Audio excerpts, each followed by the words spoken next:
përmes kësaj konferencë edhe një herë do thotë kërkojmë nga pjesëmarrësit në trafikun rrugor, do thotë që në aksidentet me dëme të vogla materiale, ashtu siç është e përcaktuar në ligjin e rregullave të trafikut rrugor, të menaxhojnë ose të plotësojnë raportin evropian të aksidentit me dhënat e shoferëve, me dhënat e automjeteve, të nënshkruajnë raportet dhe të paraqesin pranë kompanive të sigurimeve. Vetë raporti evropian i aksidentit ka për qëllim do thotë që spari do thotë të lehtësojnë procedurat qoftë për pjesëmarrësin trafik, me qenë se nuk kupton që automjetet largohen nga rruga. Në njëjtën kohë do të kenë procedurat lehtësuara për kompanitë e sigurimeve, po edhe në njëjtën kohë policia e Kosovës nuk do të menaxhon me aksidentet të cilat konsiderohen aksidente me dëme të vogla materiale. Lejoni që kuadër këtij njoftimi ose kuadër kësaj konference për sensibilizimin e raportit evropian, ne të pasqyrojmë edhe një gjendje sigurisë pika shkurta për shërimin trafikun rrugor, sa i përket periudhës këtij viti, do thotë janar-maj ose deri në qershor, mund të them që aksidentet me persone që kanë humbur jetën pothuajse kemi njëjtë, 38 persona kanë humbur jetën deri dje, por në vitin e kaluar periudhën e njëjtë janë 38. Ndërsa aksidentet me dëme do të kanë shënuar një rënje për 9.7% dhe aksidentet në përgjithësi për 5%. Siç e dini, BCK në mandatin e saj ka edhe mbikëqyrjen dhe rregullimin e sektorit të sigurimeve. Ky sektor viteve të fundit është karakterizuar me një zhvillim të vazhdueshëm, si në aspektin e stabilitetit financiar, ashtu edhe në mbrojtjen e përdoruesve të shërbimeve financiare.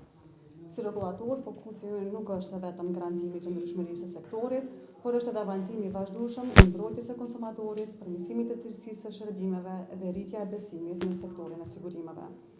Raporti evropian i aksidentit është një instrument i dëshmuar dhe i përdorur qërsisht në praktikat në vendet evropiane, i cili mundson dokumentimin e shpejtë dhe të standardizuar të ngjarjes, lehtëson komunikimin mes palëve dhe krijon një bazë më të qartë për trajtimin e kërkesave për dëmshpërblim. Në këtë kontekst, përdorimi i këtij raporti paraqet një hap konkret drejt standardizimit dhe modernizimit të procedurave të trajtimit të dëmeve, duke reduktuar procedurat administrative, duke shmangur vonesat e panevojshme dhe duke mundësuar trajtim më të shpejtë të kërkesave për dëmshpërblim. Të dhënat e sektorit tregojnë se një numër i konsiderueshëm i dëmeve që ndodhin në vendin tonë që lidhen me aksidentet në trafik kanë të bëjnë me dëme materiale me vlera të ulta. Nëse i bazohemi vetëm në dhënat e vitit 2025, rreth 70% e numrit të përgjithshëm të kërkesave për dëmshpërblim i takojnë dëmeve materiale me vlera deri në 1.000 euro. Përderisa kjo përbën vetëm 30% të shumës totale të dëmeve që paguhen nga sektori. Ky tregues na tregon se një numër i madh i rasteve lidhen me aksidentet e lehta, ku dokumentimi i saktë dhe i standardizuar i ngjarjes mund të ndikojë drejt për drejt në përshpejtimin e procedurave dhe në uljen e barrës administrative për qytetarët dhe institucionet. Zhvillimi i industrisë së sigurimeve në Kosovë është i lidhur ngushtë me zhvillimin ekonomik dhe institucional të vendit. Në 2 dekadat e fundit, tregu ka kaluar nga faza e themelimit në fazën e konsolidimit. Numri i kompanive është stabilizuar, korniza ligjore është avancuar. Sot tregu ofron një gamë të gjerë produktesh që përfshin shumë lloj produkte të sigurimit, si sigurimet motorike, sigurimi pronës, shëndetit, jetës, garancit dhe produkte tjera të specializuara.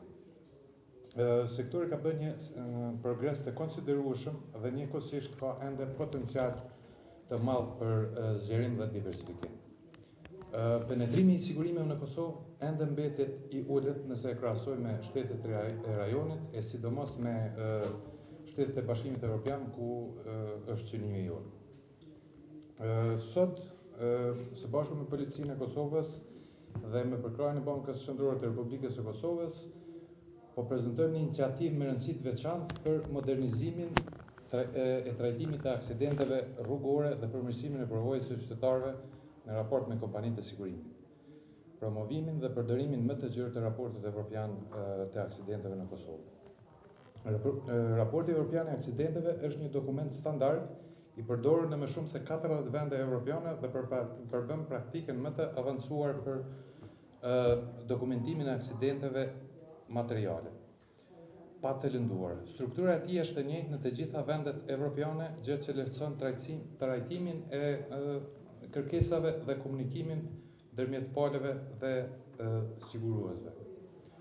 Pra, si qëllim kryesor i kësaj kampanje është do të thotë reduktimi i procedurave burokratike dhe trajtimi sa më i shpejt i dëmeve, që është në favor edhe të kompanive të sigurime, po sidomos në favor të klientëve tonë. Faleminderit. Rëndësia e kësaj fushate bëhet edhe më qartë, kur shohim statistikat që vetëm në 5 mujorin e këtij viti, vitin 2026, janë regjistruar gjithsej 8400 aksidente, nga të cilat 5052 kanë qenë aksidente me dëme materiale. Kjo do të thotë se mijëra qytetar çdo ditë vetë përballen me procedura me aksidente të lehta, të cilat mund të zgjidhen shumë shpejt përmes përdorimit korrekt të raportit evropian të aksidenteve. Pikërisht, për këtë arsye, sot jemi duke lancuar këtë fushat vjedisuese. Qëllimi ynë është që çdo qytetar të di se kur dhe si duhet të përdoret raporti evropian i aksidenteve, dhe cilat janë përfitimet dhe cilat janë kontributet për secilin qytetar apo shofer që qarkullon në trafikun rrugor. Përdorimi i raportit evropian nënkupton më pak pritje në vend ngjarjes, më pak bllokim të trafikut dhe trajtim më të shpejtë të dëmeve dhe një shërbim më efikas për qytetarët. Ky është Rini, me syt të nafta rezervë. Kjo është ylka me mendjen të takimit punës. Gjëja e fundit që u duhet, ky aksident. E para që u shkon në mendje, policia. Me ndryshimin e ligjit për rregullat e trafikut rrugor, nëse ju thirrni policin për dëme të vogla, ky ju kushton së paku 250 euro gjokë për shkaktimin e aksidentit, si dhe 100 euro gjokë për mosplotësimin e rrehës. Edhe pala e dëmtuar që pritet me 100 euro, nëse nuk pranon të plotësoj rrehën. Për këtë, ylka e vetrimit zgjedhur me përsur raportin evropian. Plotësimi i raportit evropian të aksidenteve është i thjeshtë. Siguroni që nuk ka të lënduar dhe pastaj fotografoni vendin e ngjarjes nga 4 këmbë dhe automjet të përfshira në aksident, si dhe verifikoni që pjesëmarrësit posedojnë patent shoftar dhe sigurim valid të veturës. Plotësoni të dhënat personale dhe të veturës.